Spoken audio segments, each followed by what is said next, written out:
STM Transport Voyageurs. Une nouvelle façon de voyager.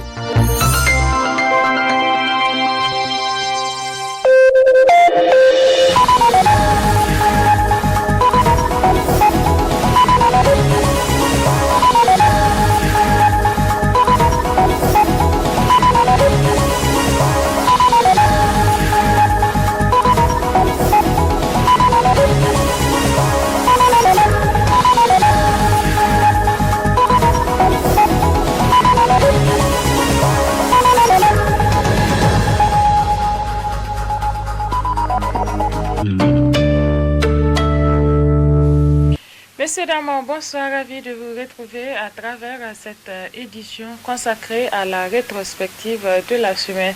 Cela dit, la rédaction de Tambra Télévision s'est entretenue au cours de cette semaine avec le président du GODAD, l'acteur de la société civile nigérienne, Lawali Sayabou, dit DSA.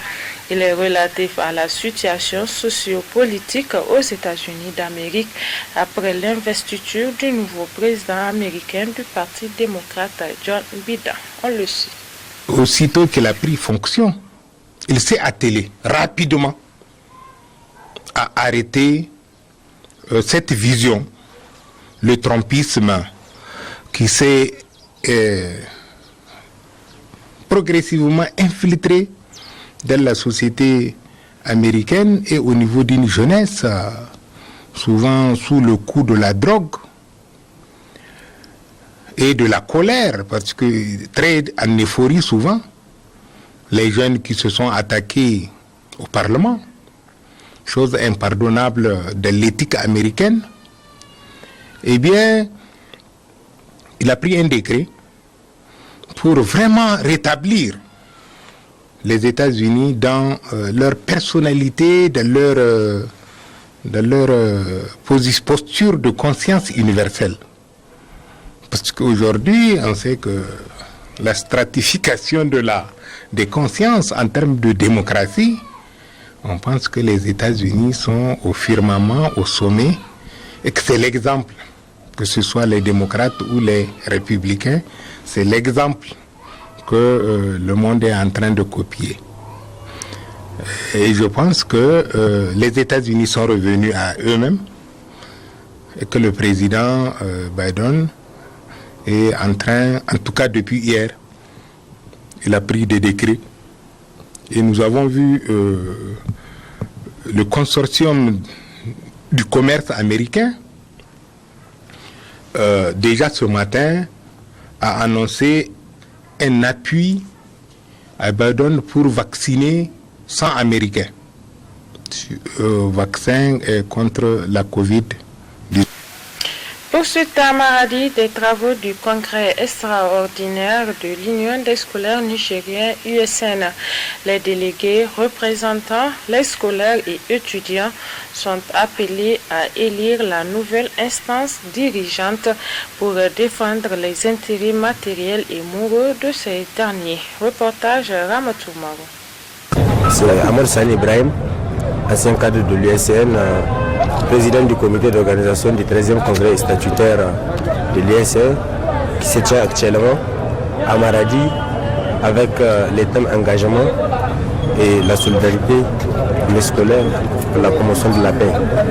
Aujourd'hui, au nom du comité d'organisation, je souhaite à l'ensemble de la délégation qui sont mobilisés des différentes sections de l'ISN pour répondre massivement à ce congrès de défis après la sortie des deux crises que l'ISN avait connues, celle des Zender et celle de Bermo. Ce congrès serait pour nous une leçon attirée de son organisation et même dans les travaux qui sied. Et pourquoi j'ai dit c'est un défi. Aujourd'hui, le souvenir, moi j'ai quitté définitivement, j'ai fini l'ISN, j'ai fini tous mes mandats au CD.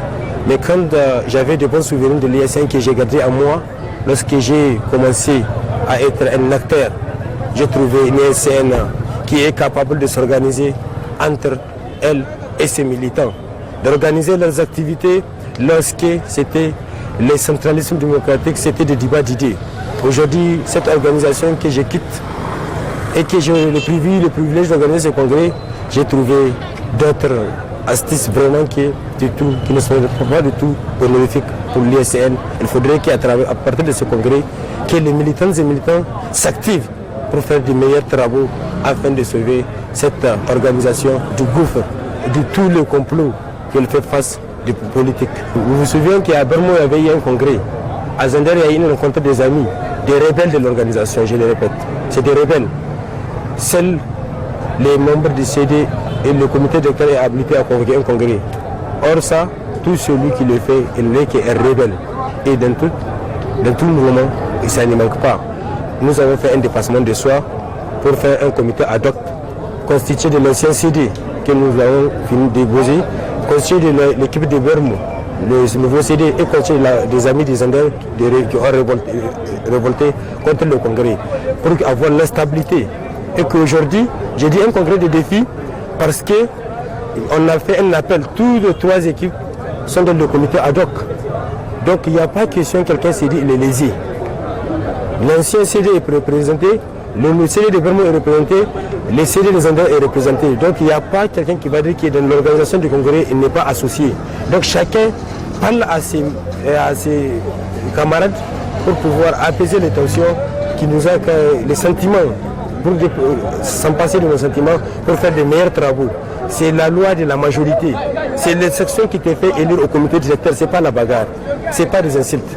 Concrètement, comment ça va se dérouler? Vous avez ouvert aujourd'hui, les travaux vont commencer quand et comment les travaux vont se dérouler? Moi j'ai fini, j'ai vu les travaux du congrès. Maintenant, nous allons procéder à la mise en place de table de séance et après les travaux vont commencer. Et dès que les travaux commencent, j'espère que nous allons faire des travaux en commission, l'instrument des candidatures, les critiques côté et les élections. Et nous pensons que chacun va garder son esprit calme pour pouvoir contribuer que cela puisse être renouvelé. Dans son discours d'ouverture du congrès de l'Union des scolaires nigériens USN, le gouverneur de la région, Zakari Oumarou, s'est réjoui de la mobilisation des scolaires à ce congrès. On le sait. Et je vais poursuivre avec une autre anecdote. J'ai entendu au début à bas le gouverneur. J'ai entendu ça. Voilà, merci. Donc moi, ce mot-là, je l'ai prononcé pour la première fois. En 1970, il y a 50 ans de cela, devant le portail du lycée national, sans être lycéen, j'ai suivi. Voilà, merci. Écoutez, merci à toi. Merci à toi. Donc, écoutez bien. Écoutez s'il vous plaît. Ce mot-là, je l'ai prononcé pour la première fois en 1970, il y a 50 ans de cela, sans être lycéen. Je me suis retrouvé devant le portail du lycée national d'acteur lycée Issa Porombe. Ce jour-là, j'ai entendu prononcer à bas le RDA. Et ce jour-là, devant moi, on a cassé la vitre de la Mercedes du feu Haroukouka, premier ministre de l'éducation du Niger. Donc, là, je voudrais vous dire que dans ma Bahaushiache, avant de tout cas, c'est Anima. Voilà.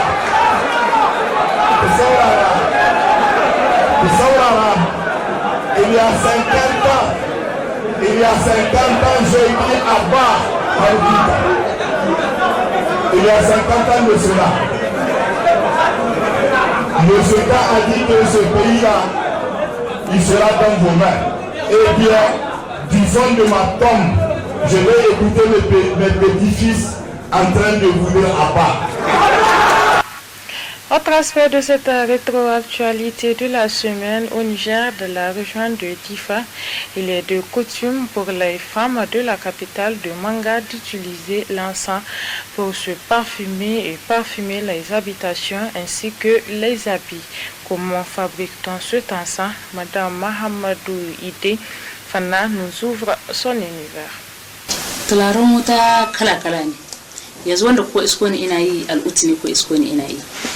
shi al'ut ana yin shi tun wajen farawa. Akwai wanda ake samu shi sukari, akwai wanda ba a samu shi sukari, wannan ba a samu shi sukari ba. Ana neman kayan haɗin su kaman su luban, su jawi, su hawi, su musk, su tularuka kaman concentrate su ma wanda za a samu su tularuka concentrate. Ana sa kala-kala ne, kowa da ra'ayin shi wanda yake sawa. Kamar ni a nawa wanda nake sawa ina sa lonkom, a ba rai daɗi, kafin da sauransu ƙanana kuma kwalabe. Ana tsugunna tulare don saboda yau inda aka ce gaɓoɓi na jikin ɗan adam akwai inda suke wari, kamar gaɓoɓin ɗan adam 7 kinnan duka suna wari. Kamar yanzu hammata waje ne mai wari, amma ka nemi tulare akwai tularen shi na musamman muna hadawa shi ma kun gani. Mararraba na tsakanin ƙahuwan mace da yake ana ce muna mu ringa sa tularen wuta ƙalƙashin zani, ba wai yana nihin ko mallaka bane ko magani ne, a'a wannan wari na tsakanin gaba na mace shine ake so kuta. Muna ganin tsadan komi yau, ko robobi na sawa wannan kudin shi ya karu, komi kudin shi ya karu. To in muka zo sai da mutane in muka kara musu kudin su gani, shine dai ai matsalar da muke cikin shi. Amma ba haka ba, lemace premier muna samun su. Yau ana son mace jikin ki tulare, dakin ki tulare, kai ban daki ma da tulare yana da amfani. Namiji ba zai raina ka ba, mace elwoki ba za ta raina ki ba, balle mu wajen mu ya zama gado. Tulare dai tulare.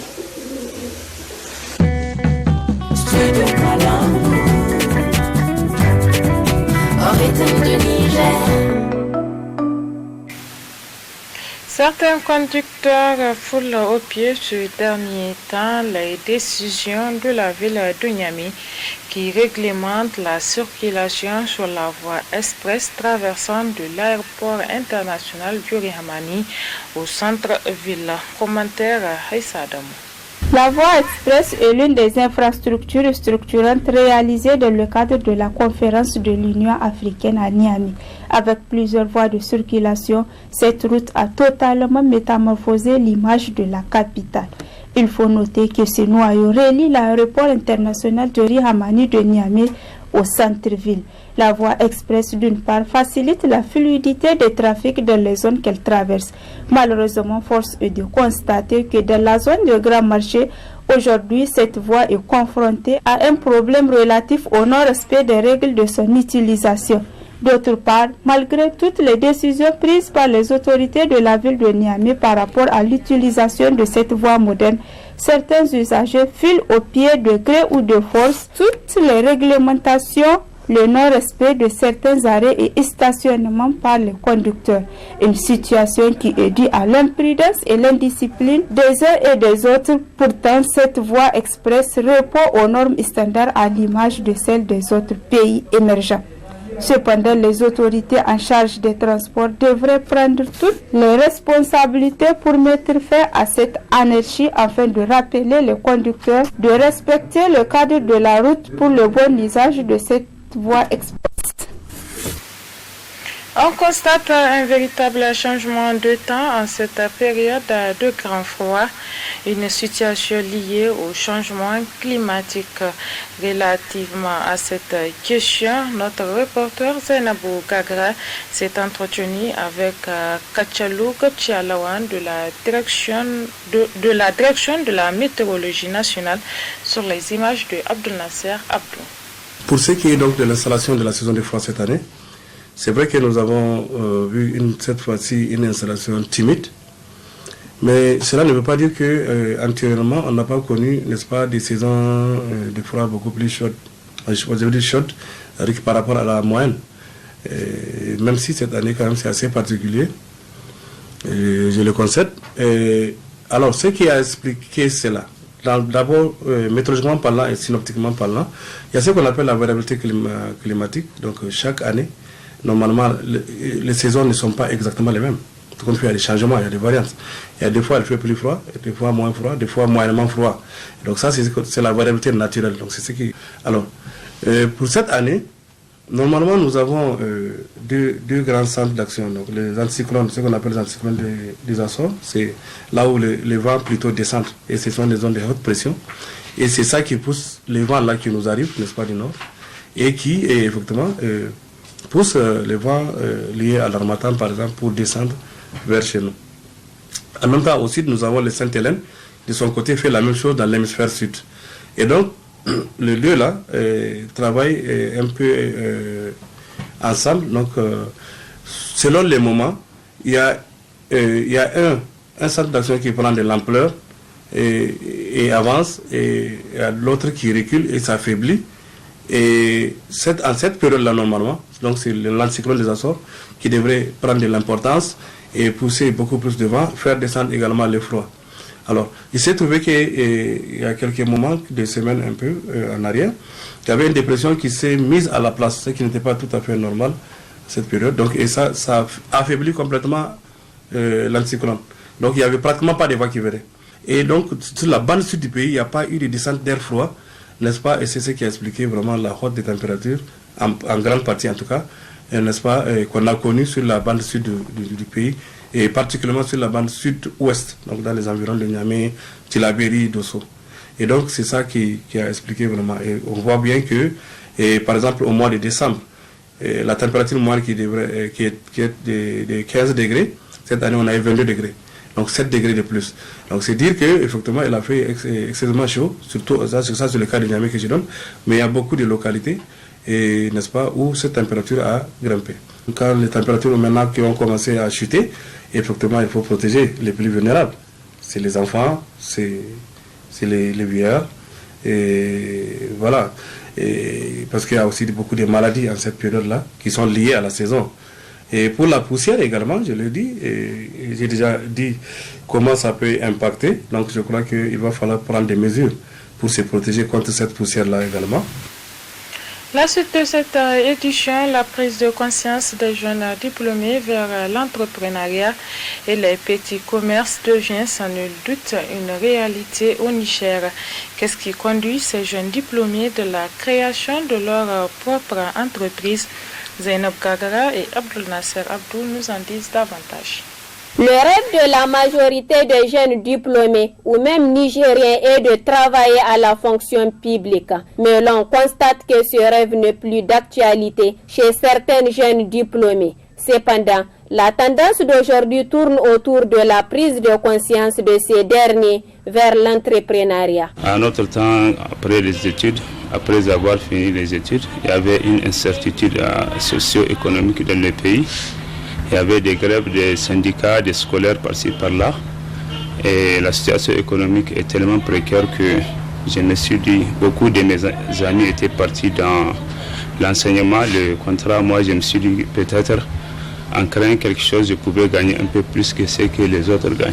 C'est pour cela que je me suis dit, et alhamdoulilah, je me suis lancé comme ça. Dès que vous avez une idée d'entreprise, c'est très difficile de dire que vous rencontrez des difficultés majeures dans la mesure où toutes les difficultés peuvent être encore des solutions. Un entrepreneur, quelqu'un qui a créé une société, ne doit pas s'attendre à quelque chose de plus facile.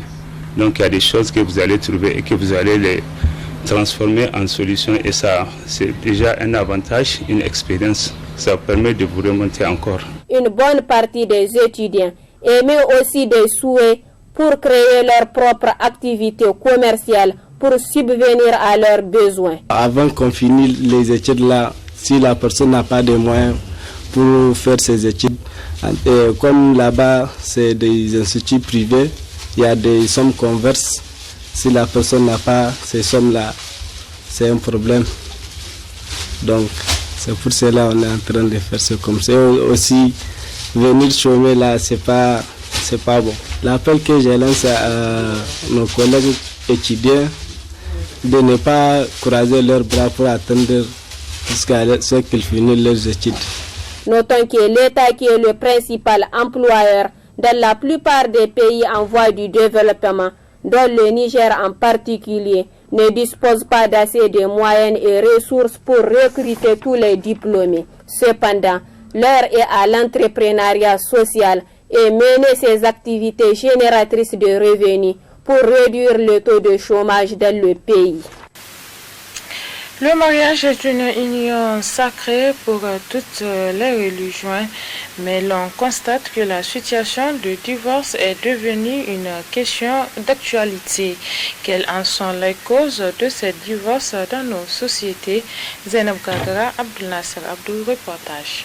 Union sacrée entre deux personnes, le mariage est une recommandation de notre religion qui sert à fonder un foyer à vie. C'est une institution importante pour les croyants. Cependant, le phénomène de divorce prend de plus en plus une autre ampleur dans notre société. Une situation qui demande sans nul doute l'implication des oulémas et les spécialistes des affaires sociales pour revoir cette question d'actualité. Quand donc il y a des difficultés au sein d'un couple, et les gens vont parler de divorce.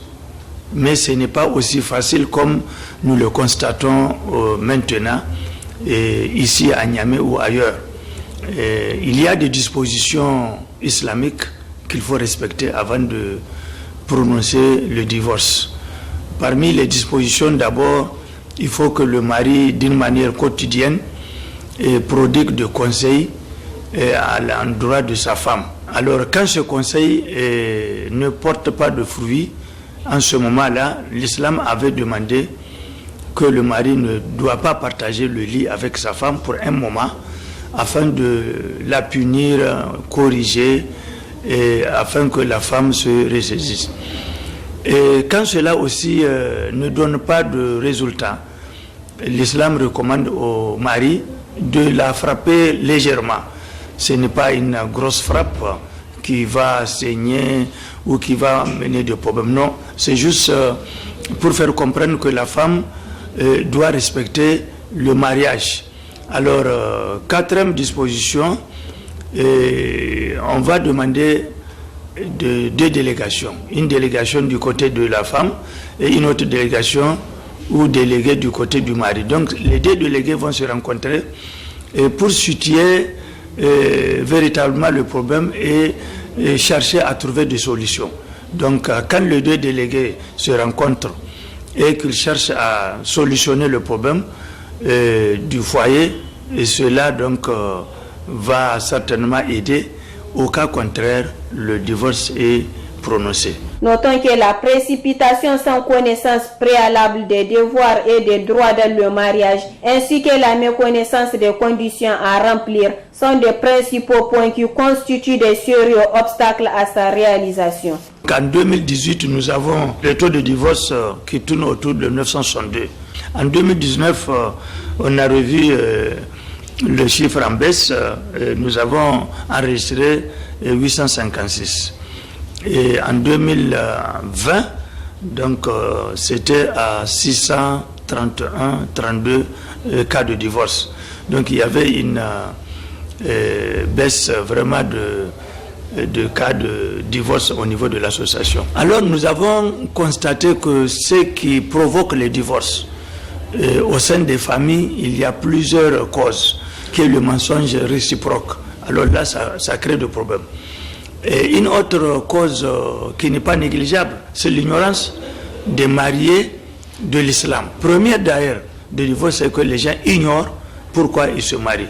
Parce qu'une fois le mariage est consommé, le mari, tout ce qu'il fait pour sa femme, tout ce qu'il amène à manger, à habiller, logement, tout ça là, c'est de bonnes œuvres que Dieu lui donne.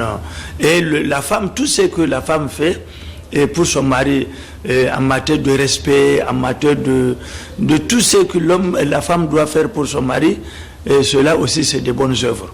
Donc c'est vraiment une adoration. Et un mariage reçu, c'est vraiment le paradis. Donc il faut connaître cela. Ce n'est pas parce que X et Y se sont mariés que nous devons nous marier aussi. Voilà, donc il y a une troisième cause qui est liée deux fois à la nature même de l'homme en grand âge. Et deux fois après le mariage, on constate qu'on ne peut pas avoir des enfants, soit du côté de la femme ou du mari, et cela aussi provoque beaucoup de problèmes.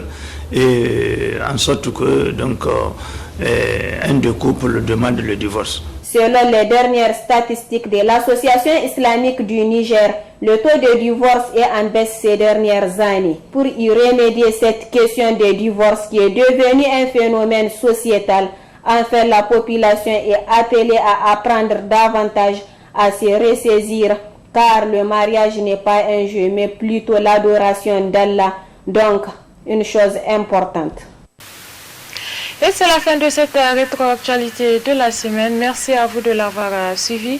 Au nom de toute l'équipe technique et rédactionnelle qui m'a aidé à vous la présenter, je vous souhaite de passer une excellente soirée et un bon début de semaine. Au revoir.